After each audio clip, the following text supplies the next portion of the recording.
Quem vai decidir isso é quem entende de uma forma pragmática.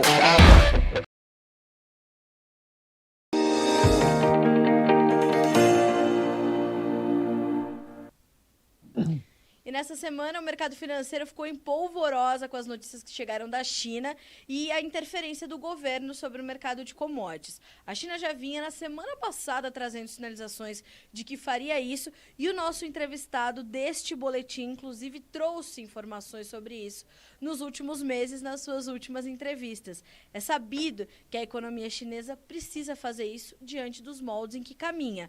E quem vai explicar um pouco melhor para a gente sobre isso e quais os impactos, inclusive, no mercado financeiro internacional de uma forma geral, é o professor Roberto Dumas Damas, que é especialista em economia internacional, professor do INSPER, já conosco no Notícias Agrícolas. Professor, seja bem-vindo mais uma vez, é um prazer recebê-lo.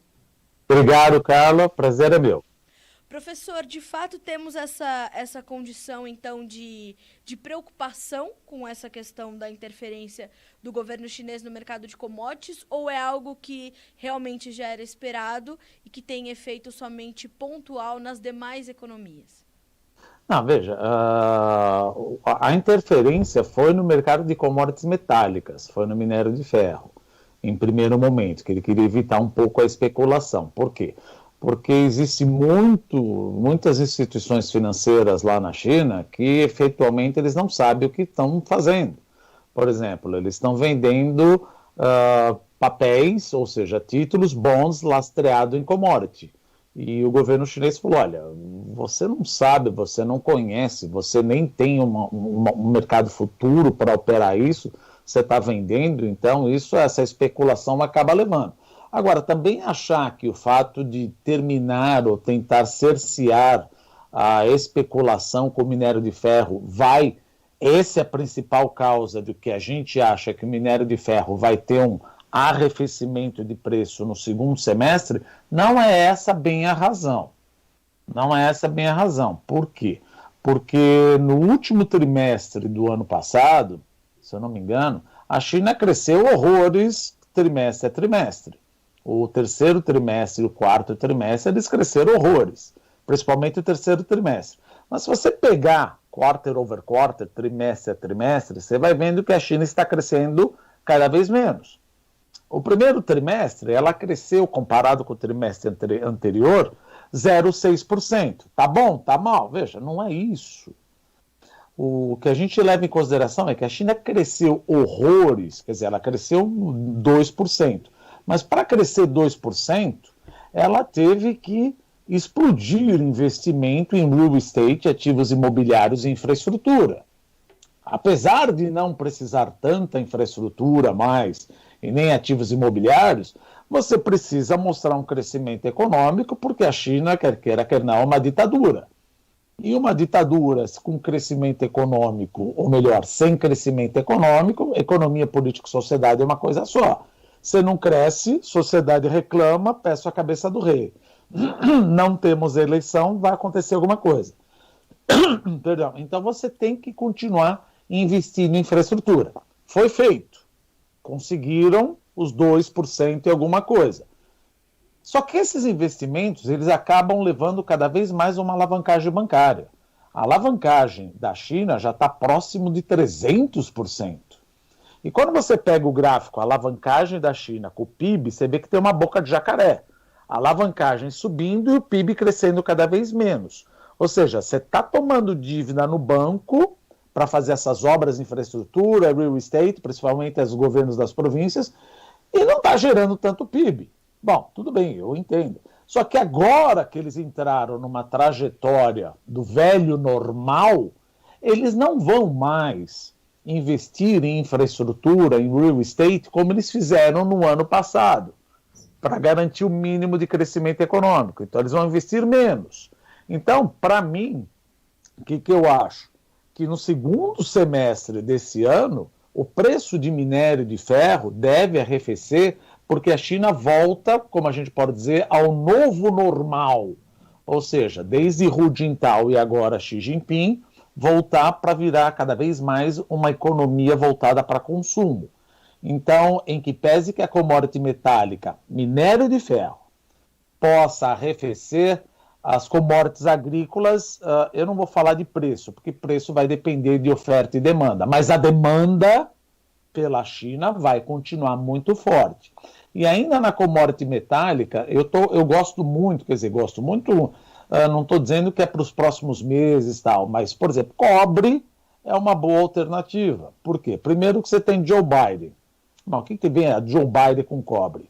Joe Biden é muito green, ou seja, ele está com uma pegada muito sustentável, verde, etc.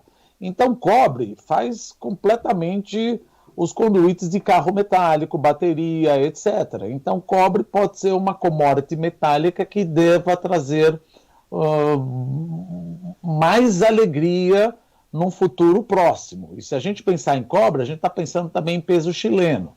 Estamos pensando na economia chilena. Então, veja como as coisas, como economia interessante. Você vê que tanto a China quanto os Estados Unidos querem ficar mais verde, estão investindo cada vez mais em carros elétricos, bateria, lítio também é outro, e isso deve aumentar, ao passo que minério de ferro, principalmente na China, isso aí é feito com as termoelétricas a carvão, então é mais difícil. Mas, commodity agrícola, como nós já falamos aqui nesse espaço, vai continuar forte.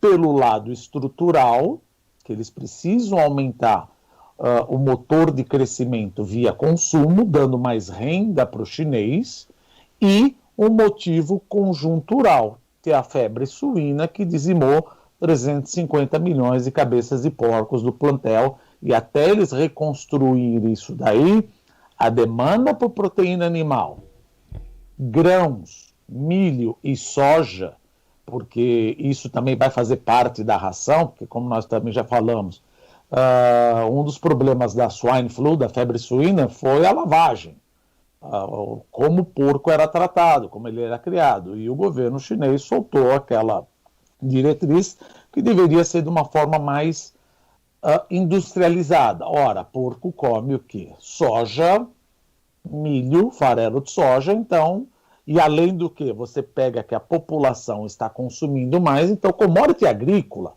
veio para ficar a demanda. Ela tem um fator estrutural, que é o modelo de crescimento, e o fator conjuntural. E o outro ponto, veja, eu estou falando como economista, não como expert em commodity. Trigo, por exemplo, dê uma olhada ontem, a importação de trigo pela China subiu 172% nos últimos 12 meses. Por quê? Porque além de fazer parte da ração, é um país que consome muito macarrão, ou seja, não macarrão assim, mas noodles e outras coisas, como dim sum ou jiaozi, todas aquelas comidinhas que você pega que parece um ravioli, vamos dizer assim, e acaba consumindo cada vez mais porque a renda do chinês está aumentando. E o trigo, no auge da minha ignorância de agricultura, o que eu ouvi dizer é o seguinte, é que a plantação de trigo, ela consome muita água subterrânea.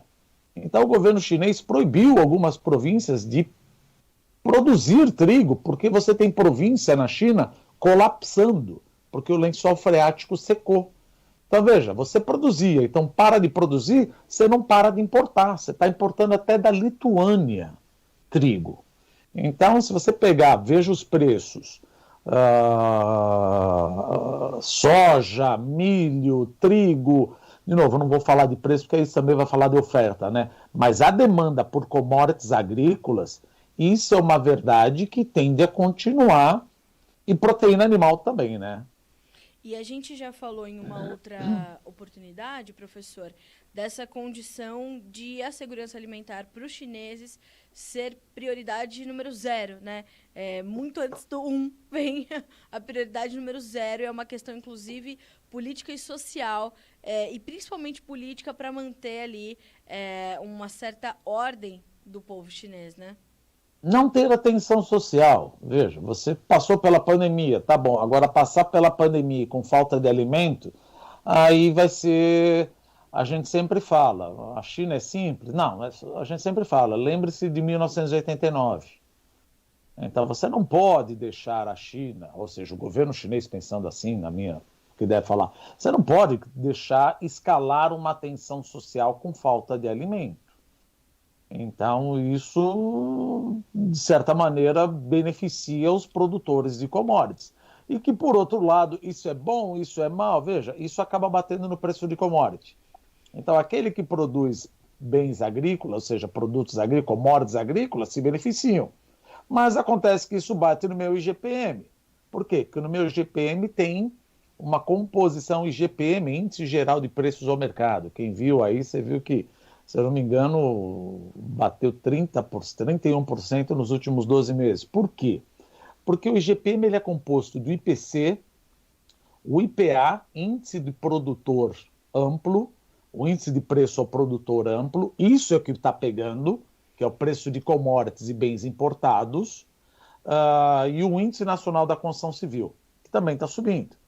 Então, você vê que o preço de commodity sobe, se o preço de commodity sobe e meu câmbio continua ainda depreciado, mas agora melhorou bem, não está mais 5,70, está 5,26, 5,30, isso aumenta meu índice de preço ao produtor. Índice de preço ao produtor vai direto na veia do IGPM. Vai direto na veia do IGPM, se fala, não, mas isso é um problema só de IGPM. Cuidado, porque os meus aluguéis, a maior parte deles são indexados ao IGPM. Não, mas a gente pode fazer uma renegociação. Concordo, mas você também tem muitas empresas distribuidoras de energia elétrica que têm o contrato de concessão ainda atrelado ao IGPM. Então, corre-se o risco, olha que interessante, quer dizer, interessante não, né? É o que é. O preço de commodity sobe, bate no IGPM, bate na conta de luz e bate no aluguel, e você acaba espalhando isso para toda a cadeia do IPCA. Por isso que o nosso IPCA para 2021, esquece, acabou. Não tem mais como eu ficar dentro da meta, quer dizer, a meta era óbvio, a gente já vai romper o teto da meta, né? Nós estamos esperando mais de 5,5% de inflação para esse ano. O ano que vem, a expectativa já é acima da meta, não ainda acima do teto. E isso tudo, Carla, isso culmina com o fato do quê? Que a Selic vai bater entre 5,5% e 5,75% até dezembro. Quer dizer, tirando a Turquia, a Argentina e o Brasil, praticamente não tem mais ninguém no mundo que já está subindo juros. Mas isso é uma idiosincrasia nossa, paciência. E você pode até não querer subir a Selic, mas a curva de juro começa a subir. Para 10 anos está 8%.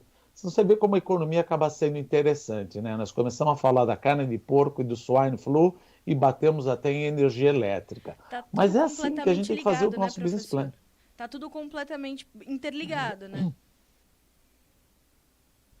Exato, acaba ficando interligado e o governo, o Banco Central tem que ficar atento a isso. Que nem o Banco Central muitas vezes ele falou, olha, é um choque temporário.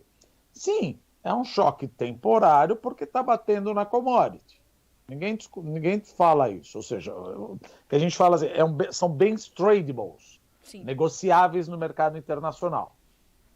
Os bens não tradables, não negociados no mercado internacional, eles estão abaixo do teto da inflação. A única coisa que está repicando acima do teto da inflação são os bens tradables.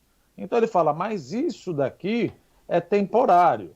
Por isso que não vai dar uma pancada na taxa de juros, que muita gente fala, puxa vida, mas a taxa de juros já não poderia ir logo para 6,5%? Não. Não é assim que se faz política monetária. O objetivo da política monetária, sim, é controlar o nível de preços, mas suavizar o ciclo econômico e a atividade econômica. Você não pode dar um choque pulando como estava de 2 para 6,75 ou 6,5, que é o objetivo final, que nos nossos cálculos aqui seria a taxa de juros neutra, aquela que nem estimula e nem retrai a economia. Por quê? Porque ano que vem a meta da inflação é 3,5% e nós estimamos que uma taxa real, tirando a inflação neutra, seria de 3%. 3 com 3,5%, 6,5%. Então é bem provável, ou seja, tudo vai depender de como anda a carruagem, mas é bem provável que ano que vem a Selic já esteja a 6,5%. Selic a 6,5%, bumba, bate no preço dos contratos de banco, ou seja, no spread bancário. Então, o que a gente ouve de tudo isso? Commodity agrícola vai continuar subindo, commodity metálica deve arrefecer um pouco, tudo isso bate no IGPM, é temporário, vai passar para aluguel, vai passar para energia elétrica. Energia elétrica é um insumo de quase toda e qualquer produção, vão tentar passar isso. Se a população tiver renda, eles vão aguentar, senão vão ter que assumir a perda, senão vai passar, e aí a inflação começa a surgir. E já está surgindo. Quando a gente fala em inflação, não é o IGPM. Quer dizer, inflação pode ser como você quiser medir. É um índice generalizado de preço. Estamos falando da inflação oficial, o IPCA. E o IPCA, por exemplo, já em 12 meses, já furou bem mais do que a meta. Então você fala, o Banco Central está certo, está errado? Ele ficou atrás da curva. Ele já deveria ter subido os juros. Ficou muito tempo a 2%. E achando que, olha, é temporário. Veja, é importante também entender, não estou falando que o Banco Central foi errado, pelo amor de Deus, não é nada disso, mas é importante entender como é que é a dinâmica de outros países. A China precisa crescer, sim. A China é uma ditadura, sim, não é comunista, é uma ditadura. Ela precisa crescer. Se ela crescer, ela precisa dar alimento. Ela precisa dar alimento, commodity vai subir. Então, esse choque, talvez ele não seja tão temporário como o Banco Central sempre gostava de dizer. Professor, quando a gente olha para esse... Inclusive, ontem o presidente do Banco Central deu uma entrevista até bastante importante, né? Dizendo que vai fazer o que for preciso, fecha aspas, para o senhor Campos Neto, para conter e para cumprir a meta da inflação. Mas, primeiro que foge um pouco do controle só do Banco Central, né, professor? E se a gente olha para essa questão cambial que o senhor trouxe aí para análise, a gente ainda tem algumas incertezas que pesam sobre esse mercado e a gente tem que olhar muito para a economia norte-americana nesse momento para entender exatamente o que pode acontecer com o dólar, né? Exato. Por exemplo, a economia norte-americana também é outra que está com uma pressão inflacionária. Aí você fala, poxa vida, mas o que é pressão inflacionária? Saiu agora aqui o IPC de 4,2%. Sério mesmo que você está falando que isso é pressão inflacionária? Para eles, é. Para eles, 4,2% é um pouco diferente do Brasil, por exemplo.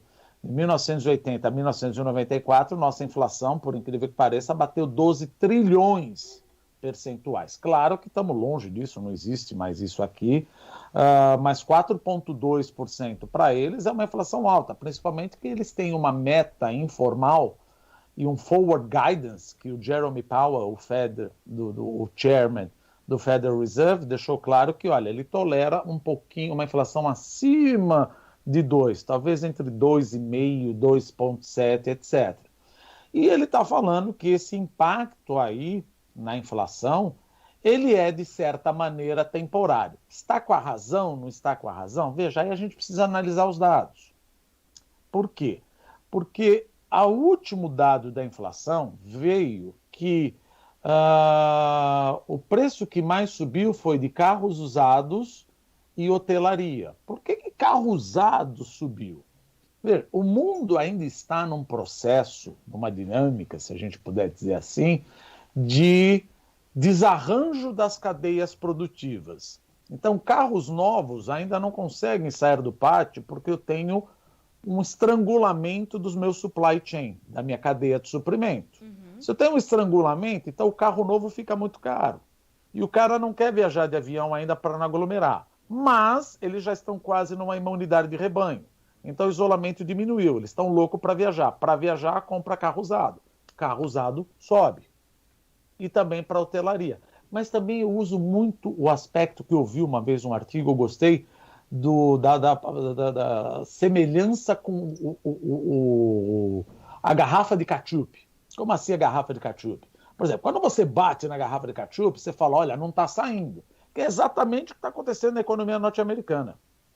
Você não tem oferta para atender aquela demanda que está parecendo forte, fim de isolamento. Ou seja, você está com uma demanda forte estava mas as represada, cadeias professor? produtivas, o supply chain, ainda estão desorganizadas. Hora que você bater mais forte, vier todo o ketchup, o que vai acontecer? Olha, toda aquela cadeia que fazia com que o preço ficava mais alto, ela vai abastecer o mercado norte-americano e talvez a inflação não seja tão alta. Esse é o argumento do Federal Reserve, que é temporário. É verdade? Não é? Será que é isso? Veja, economia é uma ciência social, não é uma ciência exata, tudo pode acontecer. De qualquer maneira, a curva de juros de 10 anos dos Estados Unidos já estipou. Quer dizer, bateu 1,7, voltou agora para 1,60. O que a gente quer dizer com isso? Que quanto maior a expectativa inflacionária, mais a curva de juros de longo prazo dos Estados Unidos sobe.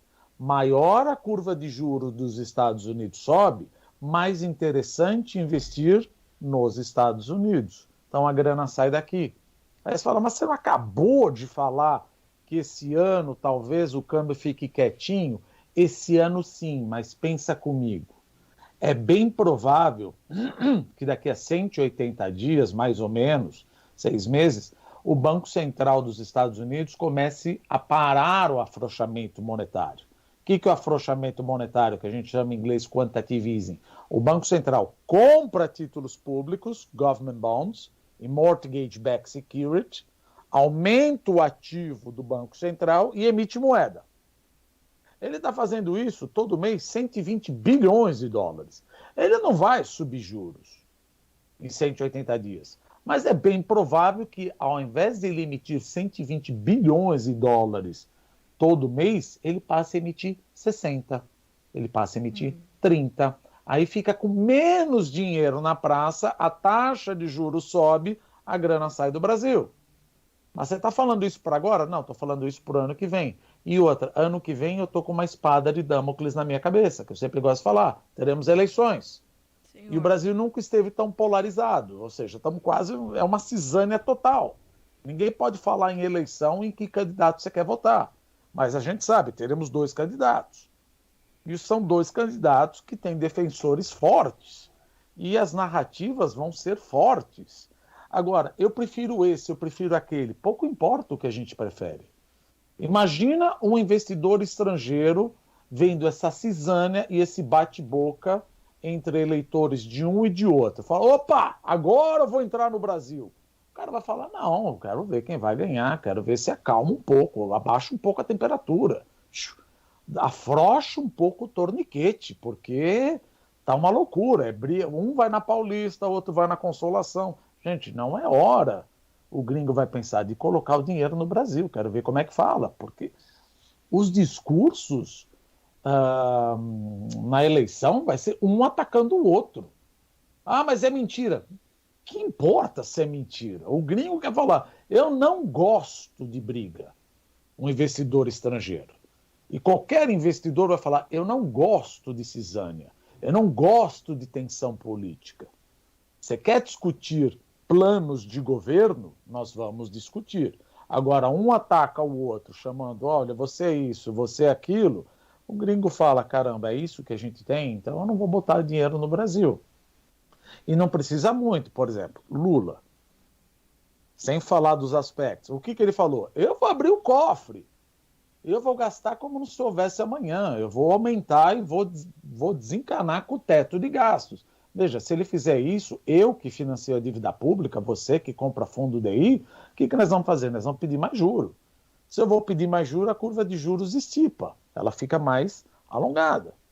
Bolsonaro. O Bolsonaro falou, bom, ele já falou que quer usar, continua usando as empresas estatais como política social. Está errado, meu Deus, está errado. A Petrobras é do povo. Eu entendo, eu sou o povo. Quando a Petrobras não maximiza o lucro e não passa mais dinheiro para a União para me pagar benefício social, eu, povo, estou sofrendo. Então, são minorias organizadas prejudicando maiorias desorganizadas. É um erro, é uma falácia achar que a política social de manter o preço da gasolina parado ajuda a população. Não. A função do Banco do Brasil, a função da Petrobras é justamente maximizar o lucro e passar para o governo. O governo quem é? Sou eu. E aí o governo faz a política social. Porque senão o que acontece? Correio tem uma política social, Banco do Brasil tem uma política social, Petrobras tem uma política social. Não. Quem tem que ter a política social é o governo. Isso sem falar no minoritário. Porque aí se você prejudica e não maximiza o lucro, você vai pedir dinheiro para explorar petróleo, depois vendendo uma ação onde o preço é baixo? Não é isso que está acontecendo. Mas já tivemos sinais dessa maneira. E como eu nem lembro se eu já falei já, Paulo Guedes falou, se Bolsonaro for reeleito, para ele já acabou. Ou seja, então, qual é a veia liberal que sobrou no governo? Um fala que vai gastar como se não houvesse amanhã. E o outro fala que, olha, tudo tem uma política social, e aí o que nós vamos fazer? Provavelmente vão falar, vamos parar com essa porrinhação de teto de gasto e vamos gastar também. Veja, o que é? Festança, déficit fiscal? Aí você fala, mas o povo precisa de dinheiro. Sim, mas em economia isso chama crowd-out effect, um efeito deslocamento. Você dá dinheiro, gasta como se houvesse amanhã, não somos Estados Unidos, nós lembramos do calote que sofremos, não quer dizer que vamos dar calote, mas é como é que funciona o rating, por exemplo. Estados Unidos é um AAA, a melhor rating do mundo. Talvez acho que a Alemanha seja melhor, se eu não me engano. Mas o Brasil não é um AAA. O que não quer dizer que ele vai dar calote, mas a probabilidade de calote é maior, né, que dos Estados Unidos. Histórico. Então, se você gastar como se não houvesse amanhã, eu peço mais juros. Então, olha que interessante. Você dá dinheiro e o juro sobe. Quer dizer, você dá dinheiro com uma mão e tira com a outra, com os juros mais altos. A população não consome, eu invisto menos. No final, você fica no looping. Falou, eu dou dinheiro, mas eu subo juros. Eu dou dinheiro, mas eu subo juros. A economia não cresce em toda a sua... Não existe um sete peles, um capeta, um Exu que não queira gastar dinheiro no Ministério da Fazenda ou no Tesouro. Gostaríamos de ter a credibilidade dos Estados Unidos e gastar, mas não dá. Interessante, Por que professor. Que não dá?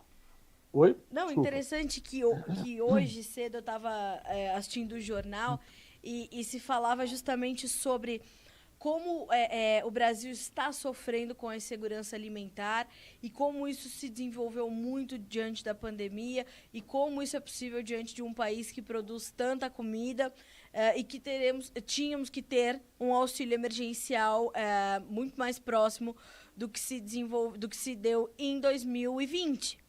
Agora, professor, é isso, né? As pessoas não têm essa consciência de que nós não temos a mesma realidade de outros países, né? Não somos, não temos uma realidade semelhante às economias desenvolvidas e consolidadas. Somos uma economia emergente e frágil. Nos fragilizamos ainda mais com a pandemia. Precisaríamos fazer inúmeras reformas para avançar e ter algum dinheiro para dar um auxílio emergencial, de fato, mais digno para a população, mas as pessoas não entendem que não existe esse dinheiro e nem estes sete peles que não quer abrir não o tem cofre ninguém, no Banco Central. E é verdade o que você colocou. Puxa vida, será que não dá para dar 3 mil reais por mês? Poxa, dá 10. Vamos dar 10 mil. Eu vou cortar de quem? Exato. Não, vou cortar do subsídio das montadoras. Não mexe nos caras. Não, então vou cortar subsídio dos caminhoneiros. Não mexe neles. Então vou cortar subsídio do servidor público. Não mexe nele. O Estado não cabe mais no Brasil. Exatamente. E aí quem sofre? Aquele que menos grita. Quem é que menos grita? A população. Sim. Ou seja, você já viu um lobby de população pedir subsídio no Brasil? Não, mas eu já vi lobby de montadora, já vi lobby de servidor público, já vi lobby de caminhoneiro. Ou seja, de novo, minorias organizadas prejudicando as maiorias desorganizadas. Se você não gritou, sobrou menos para você. Exatamente. Eu falo, mas se eu tirar os benefícios e as mordomias, isso claro, em termos de imagem, pega muito bem, mas isso não é isso. Nós estamos falando de 247 bilhões de reais. Não trata só de mordomia de congressista. Que vira e mexe e fala, se o salário do deputado diminuísse, tá bom, isso atrai ambulância. Dá um grito enorme, mas tá bom, se eu diminuir não vai fazer efeito. Claro. Por exemplo, a reforma administrativa. A gente já começou pelo fim. O que é? Os servidores públicos atuais não estão sujeitos às regras da nova reforma administrativa. Por que não? Porque é direito adquirido. Gente, o fato de você ter o direito adquirido não transforma as coisas infinitas. É meu direito, eu sei, mas não temos mais dinheiro. Agora, me diz uma coisa, por que eu, babaca do setor privado, devo ser avaliado, não estou falando todo servidor público, mas como eles são avaliados meritocraticamente, por que eu sou avaliado de acordo com o meu amiguinho ou de acordo com quem trabalha comigo numa curva forçada? E se eu não estiver performando muito bem, eu sou mandado embora. O servidor público, depois de 5, 10 anos, ele pode aumentar cada vez mais o salário e ter uma progressão de carreira. Por que isso? Por que não posso avaliá-lo meritocraticamente? Se você não desempenhar, veja, você é um trabalhador. Você tem que ser mandado. Eu fiz um concurso. E eu fiz o quê? Eu não fiz nada. Eu tive sorte. Você fez o concurso, tá bom. Então você quer fazer? Então vamos fazer o seguinte. Para eu entrar numa empresa, eu também faço o concurso. Pronto. Eu faço um concurso privado. E pode deixar pelo lado público também. Então me dá o mesmo interesse para mim. Vamos dividir, porque eu quero ganhar também. Sim. Eu quero ganhar também. Todo mundo quer ganhar. Claro. Todo mundo quer ganhar. E todo mundo tem direito. Não é isso. Só que na hora que você fala, meu pirão, não. Mas não existe almoço de graça, professor. E o fato de você ter o direito adquirido não transforma as coisas infinitas. Mas eu ganhei. Eu sei que você ganhou, mas não tem mais dinheiro. É o papo da filha. Mas eu sempre fui no clube. Eu sei, filha, mas o papai está desempregado. Exatamente. Mas eu sempre fui. Então, deixa eu explicar de novo. O papai está desempregado. É isso. Professor, como sempre, excelente análise e realmente a gente consegue, então, linkar as coisas e entender o que a gente caminha daqui para frente. Eu queria fazer uma pergunta para concluir a nossa conversa, professor. Toda essa análise nos sinaliza, portanto, que essa insegurança, essa incerteza mantém o dólar alto frente ao real aqui no Brasil, certo? Veja, eu não vejo... tudo pode acontecer. De novo, ninguém tem bola de cristal aqui. Esse ano estamos numa... Como eu até comentei com você antes, nós estamos na pílula de Matrix. Tomamos a pílula de Matrix azul, né? Ou era verde, sei lá, era azul. Tipo, o governo finge que faz as reformas, a tributária, que é só juntar PIS e COFINS. Isso não é nada. Ele deveria juntar ICMS. Não, mas ICMS vai dar um trabalho danado. Então junta só PIS e COFINS. Isso não é reforma. E a reforma administrativa começa de trás para frente. Servidor público existente não entra. Então, finge que está fazendo essa reforma, o mercado acredita que você está fazendo e a nave vai. Esse ano eu não vejo tantas intempéries, mas ano que vem, com eleição, cisânia no Brasil, e muito provavelmente Banco Central dos Estados Unidos parando de emitir moeda, a pressão no câmbio vai ser maior do que está sendo esse ano. Esse ano deve ficar aí nos seus 5,35, 5,40, mas ano que vem já deve dar uma beliscada para 5,70. Porque você pensa, por que diabos um cara vai querer botar dinheiro aqui se o benchmark de risco lá fora está pagando mais e aqui nós estamos brigando nas redes sociais e se bobear até na rua? Sim. Fala, não, essa bagunça eu não quero, essa briga aqui... mas eu brigo, mas eu tenho razão. Eu, como investidor, não estou preocupado com quem tem razão. Não gosto de briga. Não gosto de risco. Se é risco, eu vou para quem paga mais, que são os Estados Unidos. Isso fazendo, o que acontece? A gente fala gringo, mas quando eu compro dólar, eu já me transformo em gringo.